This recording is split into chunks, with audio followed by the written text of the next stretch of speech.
यदि किसी व्यक्ति का भाग्य सोया हुआ हो तो वो मेहनत से 2 समय की रोटी तो कमा सकता है, किंतु जो जीवन में लग्जरी की चाह रखता है वो कभी पूर्ण नहीं हो पाती।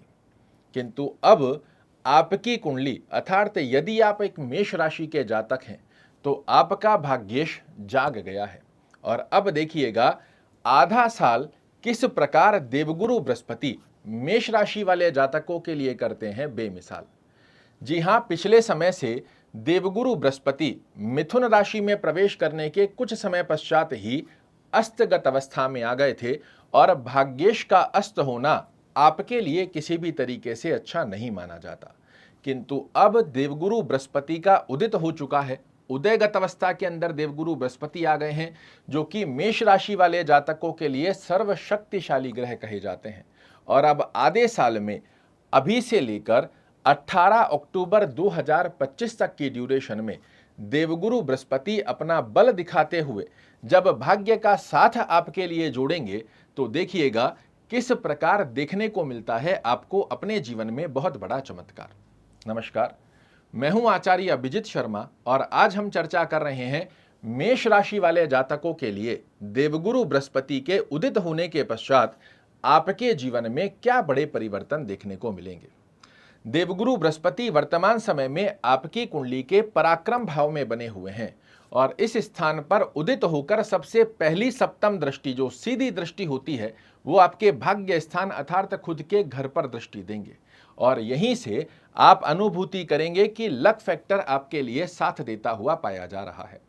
पिछले समय में आप जो मेहनत कर रहे थे उसके रिजल्ट आपके लिए कहीं ना कहीं पक्षकारी स्वरूप में परिवर्तित नहीं हो पा रहे थे, अब आपका भाग्य भी साथ देगा।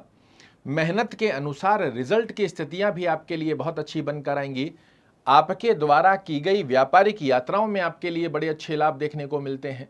छोटे भाई बहनों से देवगुरु बृहस्पति के आशीर्वाद से आपके जीवन के अंदर अंडरस्टैंडिंग रिलेटेड इशू देखने को मिल रहे हैं या छोटे भाई बहनों से किसी भी प्रकार का मतभेद देखने को मिल रहा है वो समाप्त होगा। देवगुरु बृहस्पति के हाथ में 3 दृष्टियां होती है और ये तीनों दृष्टियां अमृतकारी दृष्टि कही जाती है, विशेष रूप से मेष राशि वाले जातकों के लिए।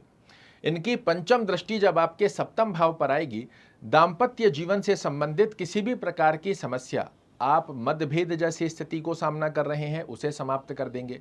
अंडरस्टैंडिंग रिलेटेड इशू की अवस्था के साथ में ही यदि आपके पार्टनर के स्वास्थ्य से संबंधित आपको परेशानी देखने को मिल रही है वो समाप्त होती हुई दिखाई देगी।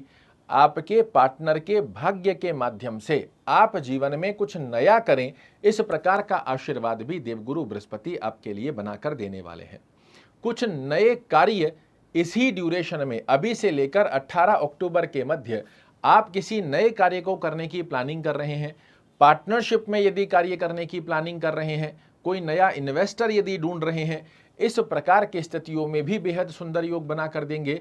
आपका जो दैनिक रोजगार होता है, डेली वेजेस की स्थितियों के अंदर आप देखेंगे कि अब देवगुरु बृहस्पति उदित होने के पश्चात डिग्री वाइज जैसे जैसे बलवान होते चले जाएंगे, आपके लिए दैनिक रोजगार की स्थितियों में वृद्धि कारक योग देखने को मिलेगा।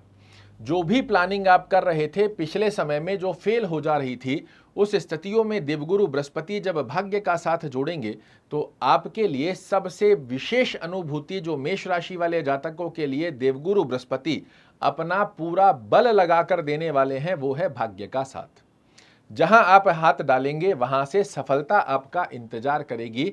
इस प्रकार का आशीर्वाद देवगुरु बृहस्पति आपके लिए निर्मित करते हैं। पिता के स्वास्थ्य को पुष्ट करना, पिता से अंडरस्टैंडिंग रिलेटेड इशू देखने को मिल रहा है, इसे समाप्त कर देंगे। व्यापारिक यात्राओं के साथ में ही यदि भौतिक सुखों से संबंधित विदेश यात्रा तक भी यदि आप करने का प्लान कर रहे हैं तो ये भी इस ड्यूरेशन में ही अभी से लेकर 18 अक्टूबर के मध्य में ही देवगुरु बृहस्पति के आशीर्वाद से आपके लिए बनकर आती है। ये ज्ञान मूर्ति हैं, इनकी दृष्टि अमृत दृष्टि जब भाग्य स्थान पर आती है व्यक्ति के लिए धार्मिक कार्यों में रुचि जागृत होती है। और आपके लिए एक सलाह मेरी और रहेगी, यदि आप मेष राशि के जातक हैं, आप इस समय की ड्यूरेशन में अभी से लेकर 18 अक्टूबर तक की ड्यूरेशन में अपने पिता की सलाह लेकर, या कई लोगों का प्रश्न होता है कि पिता ना हो तो पिता तुल्य कोई व्यक्ति आपके जीवन में बने हुए हों, उनकी सलाह लेकर यदि आप इस ड्यूरेशन में कोई भी काम करते हैं, लिख कर रख लीजिए, उस कार्य में आपको सफलता मिलना तय है।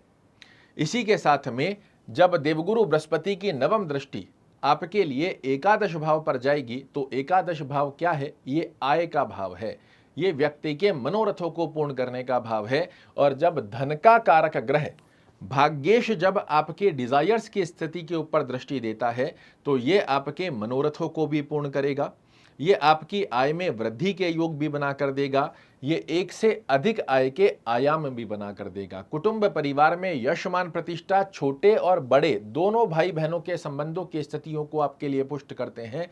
साथ ही छोटी मोटी बीमारियों से यदि आप मौसमी बीमारियां, स्टमक से रिलेटेड इशू देखने को मिल रहे हैं, इन्हें भी देवगुरु बृहस्पति समाप्त करते हुए पाए जाएंगे। फिजूल के खर्चे, स्वयं के परिवार से संबंधित स्वास्थ्य रूपी योग के खर्चे भी यदि आपको सता रहे हैं, कार्यों में रुकावटों की स्थिति यदि आपके लिए बनी हुई है, देवगुरु बृहस्पति की उदित अवस्था, अमृत दृष्टि जब आंखें खोलकर जागृति अवस्था के अंदर देवगुरु बृहस्पति मेष राशि वालों पर बरसाएंगे, आपके जीवन में निश्चित रूप से बड़े बदलाव कर रहे होंगे इंतजार।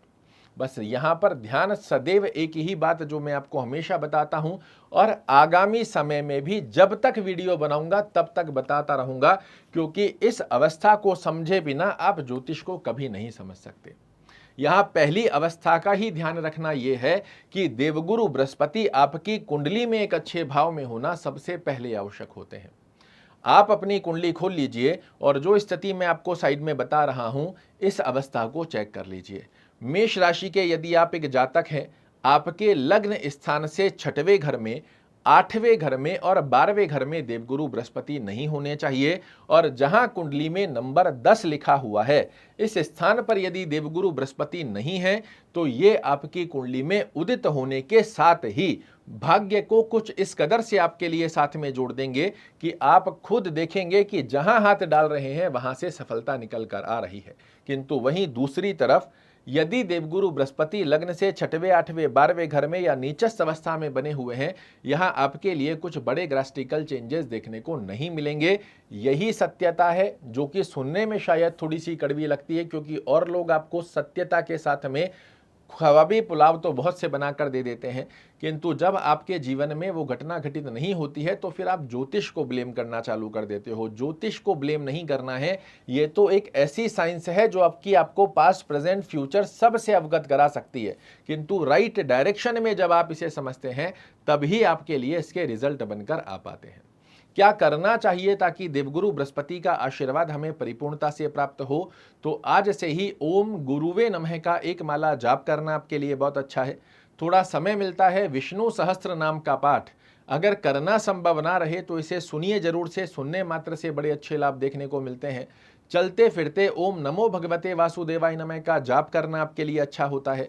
यदि आपकी कुंडली में देवगुरु बृहस्पति एक अच्छे भाव में बने हुए हैं, एक पुखराज धारण करना आपके लिए बहुत अच्छा होता है, किंतु फिर भी आप खुद से पुखराज धारण मत कीजिएगा। किसी अच्छे विद्वान से अपनी कुंडली का एनालिसिस करवाने के पश्चात ही स्टोन धारण करना चाहिए। बट जो स्थिति मैं बता रहा हूं कि 6, 8, 12 में नहीं है, नीचस्थ अवस्था में नहीं है, तो गुरुवार के दिन जितना संभवत हो सकता है पीली वस्तुओं को खाना, पहनना, आसपास के वातावरण में अवश्य रूप से यूज कीजिए। देवगुरु बृहस्पति की उदित अवस्था आपके बचे हुए साल को बनाने जा रही है बेमिसाल। आशा करता हूं मेरे द्वारा दी गई ये जानकारी आपको पसंद आएगी। कल फिर से एक नई जानकारी लेकर आपके सामने उपस्थित होऊंगा। तब तक के लिए नमस्कार।